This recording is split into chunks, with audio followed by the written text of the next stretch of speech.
Nous sommes arrivés au jour 14 et aujourd'hui nous allons apprendre comment se laisser guider par la révélation divine plutôt que par la logique humaine. Le texte nous dit qu'il y a deux points importants que Dieu utilise pour révéler sa volonté sur des points précis de nos vies. Premièrement, nous avons besoin d'être conscients qu'il faut absolument que Dieu nous conduise, que nous dépendons de lui, que nous avons besoin de lui. Deuxièmement, attendre ses instructions. Nous allons prier. Père éternel, alors que nous allons étudier ensemble ce message, nous te demandons de nous donner ton Saint-Esprit. Pardonne nos fautes et nos manquements, que rien ne nous sépare de toi, et permets, Seigneur, que je puisse parler de ta part. Tu connais nos besoins, tu connais nos cœurs, que, Seigneur, tu puisses y répondre et nous donner ton Saint-Esprit au nom de Jésus. Amen. Donc, nous avons besoin, pour être guidés par la volonté de Dieu, de reconnaître que nous avons besoin de lui et de suivre ses instructions. Proverbe 3, verset 5 nous dit « Confie-toi en l'Éternel de tout ton cœur et ne t'appuie pas sur ta sagesse. » Nous sommes appelés à nous confier en la sagesse divine. Pourquoi? Parce que la sagesse divine surpasse par des billions de fois la sagesse humaine. Dans le sens que Dieu connaît l'avenir, il sait tout. Il connaît nos pensées. Il lit nos pensées et nos cœurs, les recoins les plus sombres de nos cœurs. Et il nous connaît par cœur, ce qui fait que il peut parfaitement nous conduire. J'aimerais aujourd'hui partager avec vous un psaume qui parle de la direction divine. Je l'ai appris par cœur très petite. Je n'ai jamais vraiment compris sa signification avant d'être adulte. Et là, j'ai réalisé à quel point ce psaume est un beau psaume qui nous enseigne énormément de choses. C'est le psaume 23. Déjà, c'est David qui écrit le psaume. Et David lui-même était un berger avant de devenir roi. Et il va commencer « L'Éternel est mon berger, je ne manquerai de rien ». Il parle de Dieu comme son Dieu. Il est mon Dieu à moi. J'ai une relation avec lui. Je suis proche de lui. Si vous voulez vivre une expérience et connaître la volonté de Dieu dans votre vie, il faut être proche de lui. Il faut avoir une relation avec lui qui s'établit à travers sa parole. Je ne manquerai de rien. Étant donné que Dieu, il est mon berger et que moi, je suis son mouton, c'est une façon figurée que David utilise pour montrer sa relation avec Dieu et comment on peut aussi avoir cette relation avec Dieu. Donc, je ne manquerai de rien. Étant donné que Dieu, il est mon berger, il s'occupe de moi, je n'ai rien à craindre. Je sais qu'il ne permettra pas qu'il me manque quoi que ce soit. Forcément, ce ne sont pas les choses que nous attendons comme une grande richesse, une grande maison, des choses qu'on pense être essentielles pour nous. Mais Dieu sait ce dont on a besoin et va prendre soin de cela selon sa volonté. Il me fait reposer dans de verts pâturages. Il me dirige près des eaux paisibles. Lorsque l'Éternel est notre berger qui nous conduit, nous connaissons le repos. Cela veut dire que nous n'avons pas besoin de courir, d'essayer de réaliser nos plans par nous-mêmes, nos projets, de nous fatiguer, de nous éreinter, de ne pas dormir la nuit, d'essayer toutes sortes de magouilles, d'essayer toutes sortes de plans, de stratégies qui au final ne marchent pas. Mais dans le repos, nous pouvons nous attendre à Dieu et il nous dirigera. Et où est-ce qu'il nous dirigera? Il nous dirigera vers les eaux paisibles. Pas n'importe quelles eaux, mais des eaux paisibles. Cela veut dire que l'eau, pour les moutons, c'est se désaltérer. C'est être rempli, ne plus avoir soif. Dieu veut nous satisfaire. Et il veut nous donner des choses qui sont peaceful, paisibles. Quand il nous conduit, il nous envoie vers un plan, vers un projet. Il fait sa volonté et nous avons la paix. Nous pouvons compter sur lui. Nous n'avons pas à nous soucier de quoi que ce soit. Nous savons qu'il va satisfaire à nos besoins essentiels. Et il nous donne de verts pâturages. Les verts pâturages, quand ils vont manger, les verts pâturages, quand les moutons vont manger, donc ils mangent de l'herbe, c'est vert. c'est le meilleur. Dieu va donner la meilleure nourriture à ses moutons. Dieu veut nous donner le meilleur dans nos vies. Nous n'avons pas à nous soucier de quoi que ce soit. Quand nous choisissons, nous ne choisissons pas forcément ce qui est le meilleur.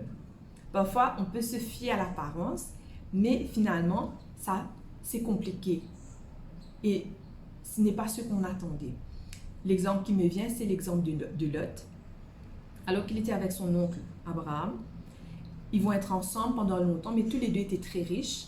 Mais à un moment donné, leur richesse sera tellement grande qu'ils ne vont pas pouvoir rester ensemble.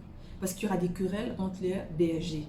Il va y avoir des querelles entre leurs serviteurs pour nourrir les moutons, pour l'eau, ainsi de suite. Et Abraham va prendre la décision de se séparer de Lot. Il va dire, vas-y, va de ton côté, moi j'irai de mon côté. Et Lot, au lieu de se tourner vers Dieu pour choisir l'endroit où il devait habiter, il va voir Sodome et Gomorrhe. Effectivement, la Bible nous dit que c'était vert, que c'était beau, que ça paraissait être l'endroit idéal pour s'installer. Mais il n'avait aucune idée de ce que ce choix allait occasionner dans l'avenir. Il va être kidnappé, il va être captif des rois. Abraham va devoir aller le secourir. Alors que Dieu va décider de détruire Sodome et Gomorrhe parce que c'était un endroit vraiment immoral. C'était la pire ville. Et c'était par rapport à ce que il a vu, Lot a vu que ça paraissait joli et l'idéal. Il va être dans un piège, il va tomber dans un piège. Et Dieu va devoir envoyer des anges pour le sortir de là. Parce qu'il va être tellement installé dans cette ville qui n'était pas bonne pour lui.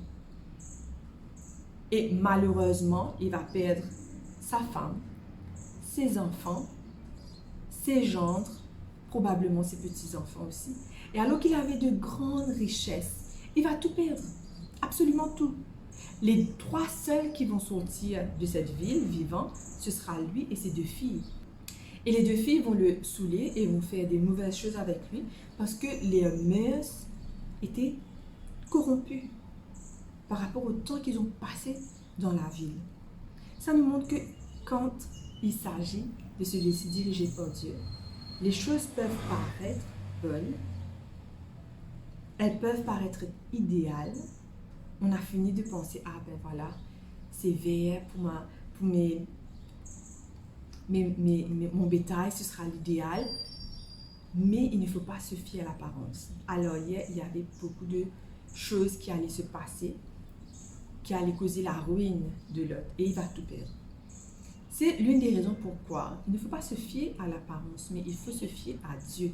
Quand on se laisse conduire par Dieu, il va nous donner le meilleur.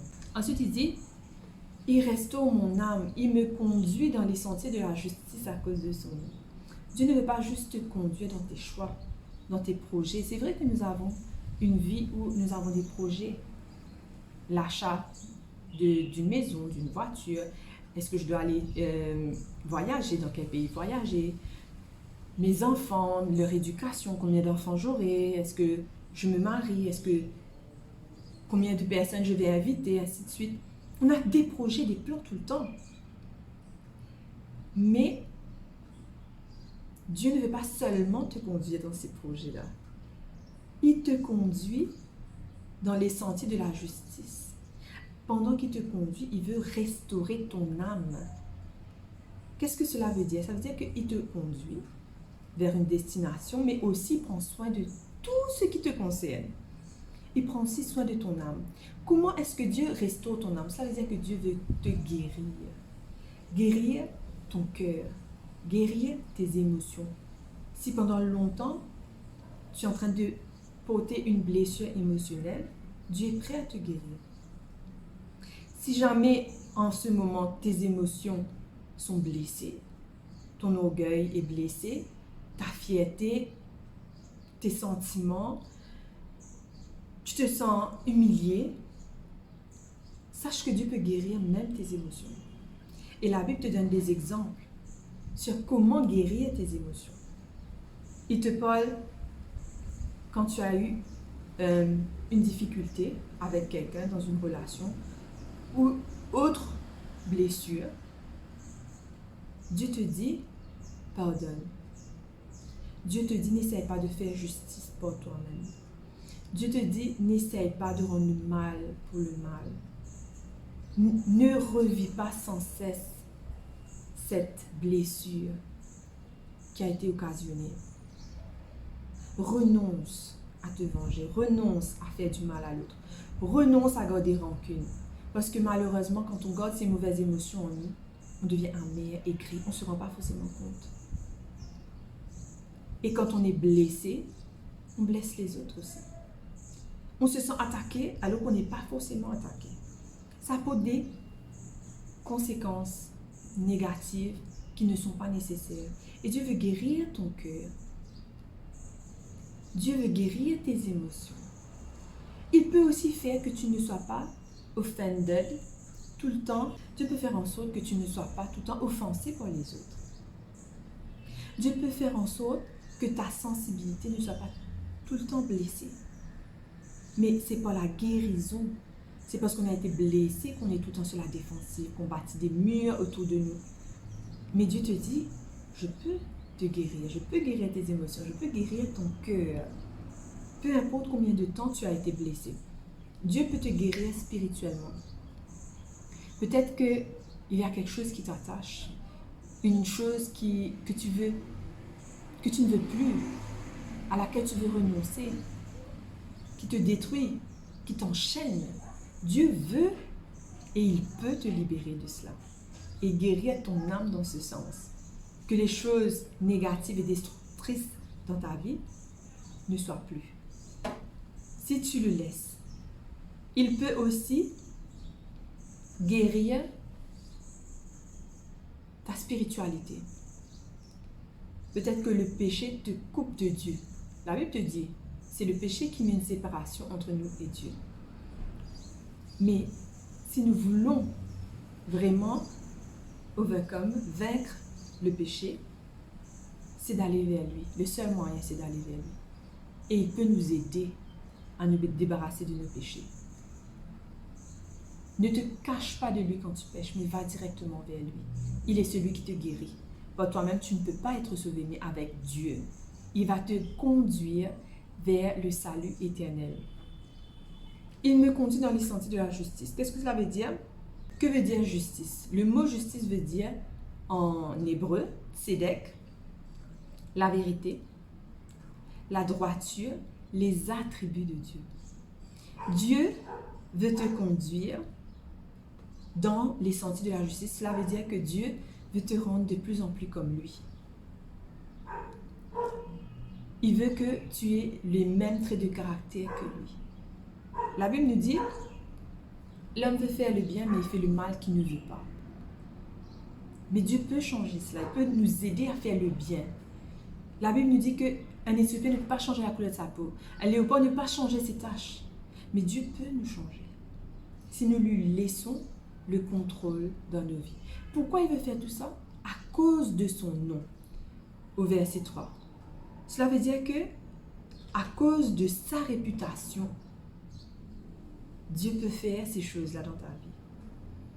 N'oublie pas qu'il est ton berger, que tu es son mouton. Et à cause de cela, de sa réputation, en tant que berger, il ne faillira pas à sa tâche. Cela veut dire que, à cause de sa réputation, quand il t'a fait une promesse dans ta vie, il va tenir cette promesse. À cause de sa réputation, il va prendre soin de toi. Il ne va pas te délaisser. Verset 4. Quand je marche dans la vallée de l'ombre de la mort, je ne crains aucun mal, car tu es avec moi, ta houlette et ton bâton me rassurent. Quand je marche dans la vallée de l'ombre de la mort, cela veut dire qu'il y a des situations dans nos vies qui peuvent paraître tellement grandes, des difficultés qui paraissent insurmontables, des tempêtes qui semblent nous écraser, nous engloutir. Mais Dieu te dit, même si tu fais face à la mort, à une situation qui va te coûter la vie, qu'il n'y a pas d'espoir de s'en sortir, que c'est une situation impossible, mais sache que Dieu te dit, n'aie pas peur. Ne crains pas quand je suis avec toi. Notre berger est là avec nous dans cette situation. Ça nous rappelle l'histoire du Nouveau Testament où Jésus est dans la barque avec ses disciples. Il y a une tempête qui va éclater. Et ils vont tout faire pour s'en sortir, mais ils ne vont pas réussir. Et à la fin, ils vont se rappeler que Jésus était là. Et ils vont dire, Jésus, ne t'inquiète-tu pas de ce que nous périssions? Jésus va se réveiller et il va les dire, pourquoi manquez-vous de foi? Et un mot de sa part, il va dire, tais-toi. Et la tempête va s'apaiser. Il y a des situations comme la vallée de l'ombre de la mort semble impossible, sans solution. Sache qu'il y avait une situation où Lazare, l'ami de Jésus, va mourir. Il va mourir. Après 4 jours, Jésus arrivera chez cette famille. Et après ces 4 jours que Lazare est déjà décédé, il parlera. Et il dira, Lazare sort. On peut le voir dans Jean 11. Quand il va dire Lazare sort, malgré les 4 jours qu'il était mort, qu'il sentait mauvais, qu'il commençait à décomposer, il va sortir du tombeau. La voix de Dieu, la parole de Dieu dans les 2 cas nous montre que si nous avons la foi, il peut apporter la solution à nos problèmes. Il n'y a rien dans ta vie, même aussi désespérée qu'elle soit, qui n'aura raison de toi. Si tu lui fais confiance, tu n'as aucune crainte à avoir, il sera avec toi. Il dit, ta houlette et ton bâton me rassurent. Le berger a une houlette. Et avec cette houlette, il tire les moutons qui essayent de s'éloigner. Il sauve les moutons de leur trou. S'ils tombent. La houlette sert à se défendre contre les attaques des prédateurs. Et David, il est bien positionné par rapport à cela parce que, alors qu'il était berger, il y aura des ours, des lions qui viendront pour arracher ses moutons, pour dévorer ses moutons. Et il va se battre contre eux. Et la Bible nous dit qu'il va remporter la victoire sur les ours et sur un ours et sur un lion. Il y a plusieurs ennemis autour de nous. Les maladies, les problèmes financiers, les problèmes relationnels. Il peut nous protéger de ses ennemis si nous lui faisons confiance. Au verset 5, il dit, « Tu dresses devant moi une table en face de mes adversaires. Tu oins d'huile ma tête et ma coupe déborde. » Il est dit comme ça que Dieu dresse une table devant nos ennemis. Je me suis souvent posé la question, mais qu'est-ce que cela veut dire? Cela veut dire que Dieu dresse une table. À quoi ça sert d'avoir une table vide devant nos ennemis? Mais quand il dresse une table, cela veut dire qu'il va mettre de la nourriture dessus. Et quand Dieu va nous nourrir, ce sera de l'abondance, comme nous l'avons vu durant tout le psaume. Cela veut dire que Dieu va nous bénir devant nos ennemis. Alors qu'ils espèrent notre chute, alors qu'ils espèrent qu'on meure, et ils espèrent le pire pour nous, ben Dieu va nous bénir devant nos ennemis. Ça peut vouloir dire autre chose aussi. Est-ce que quand vous êtes dans la détresse, quand vous êtes dans des problèmes, est-ce que ça vous arrive de manger? Est-ce que vous pouvez manger? Est-ce que vous pouvez même concevoir de enjoy, de prendre plaisir à manger quoi que ce soit? Très souvent, quand on est triste, quand on fait face à des difficultés comme on l'a vu, on n'a pas d'appétit. On mange parce qu'il faut manger pour rester vivant, pour avoir de l'énergie. Mais Dieu te dit que quand tes ennemis te voudront du mal, le diable te voudra du mal, des circonstances vont être contraires, des ennemis de ta vie seront là, présents, tu n'as rien à craindre. Dieu va te donner à manger et tu vas manger avec appétit, avec joie. Cela veut dire que peu importe les attaques que tu vas recevoir, cela ne t'affectera pas. Parlant d'ennemis, parlant de problèmes, David avait connu son lot de problèmes. En tant que berger lui-même, il avait eu son lot de problèmes dans le sens que même au sein de sa famille, son papa ne le reconnaissait pas, ses frères ne le reconnaissaient pas. D'ailleurs, être berger, c'était le moindre qui devait s'occuper des moutons. C'était un métier de disgrâce. Et David a ressenti cela dans sa famille, au sein de sa famille. Mais il dit que Dieu va le bénir malgré tout ça. Peut-être dans ta vie, tu n'as pas toutes les circonstances idéales. Peut-être que tu as été le moindre dans peu importe quel domaine. Dans ton niveau d'éducation, peut-être dans les choses que tu as faites dans ta vie, les choix que tu as faits. Peut-être que oui, tu n'as pas eu de reconnaissance. Mais sache que Dieu peut t'élever. Dieu peut te bénir. N'oubliez pas que David était un simple berger, mais Dieu va le faire devenir un roi en Israël. Tu ondules ma tête et ma coupe déborde. C'est-à-dire, l'huile dans la Bible, c'est le Saint-Esprit, symbolise le Saint-Esprit. C'est-à-dire que Dieu veut nous donner le Saint-Esprit. Tellement que cela va déborder dans nos vies. C'est à travers le Saint-Esprit que Dieu veut nous conduire dans nos vies. Comment? C'est le Saint-Esprit qui a conduit Jésus dans le désert. C'est le Saint-Esprit qui a conduit Philippe vers l'eunuque. Si tu veux que Dieu te conduise, il le fera à travers son Saint-Esprit. Et Dieu ne va pas seulement te conduire dans les choix que tu dois faire par rapport aux projets que tu as, aux choix divers par rapport à ton travail, ta famille, tes choix de finances, où tu vas étudier, avec qui tu vas te marier, où tu vas habiter, tu dois étudier, ainsi de suite. Dieu va prendre soin de ces choses-là. Mais il va prendre soin de tout aussi. Il va te bénir spirituellement dans sa relation avec toi. Quand Dieu est dans ta vie, tu débordes de joie, tu débordes de paix, tu débordes de force, de courage, parce qu'il est avec toi. Parce qu'il te soutient chaque jour, qu'il est avec toi. Chaque jour, il y a des promesses pour ton âme. La Bible est un baume pour ton âme. Si tu prends la peine de la lire, si tu prends la peine d'être en communion avec Dieu. Et au verset 6, il est dit, oui, le bonheur et la grâce m'accompagneront. Tous les jours de ma vie, j'habiterai dans la maison de l'Éternel jusqu'à la fin de mes jours. Dieu veut te donner le bonheur chaque jour. Et le bonheur et la grâce m'accompagneront. Quelle est la grâce? La grâce de Dieu, c'est le pardon de Dieu. Chaque jour, Dieu veut te pardonner. C'est pour ça que dans la Bible, il est dit, pardonne-nous nos offenses comme nous pardonnons aussi à ceux qui nous ont offensés. Dieu nous pardonne le pire.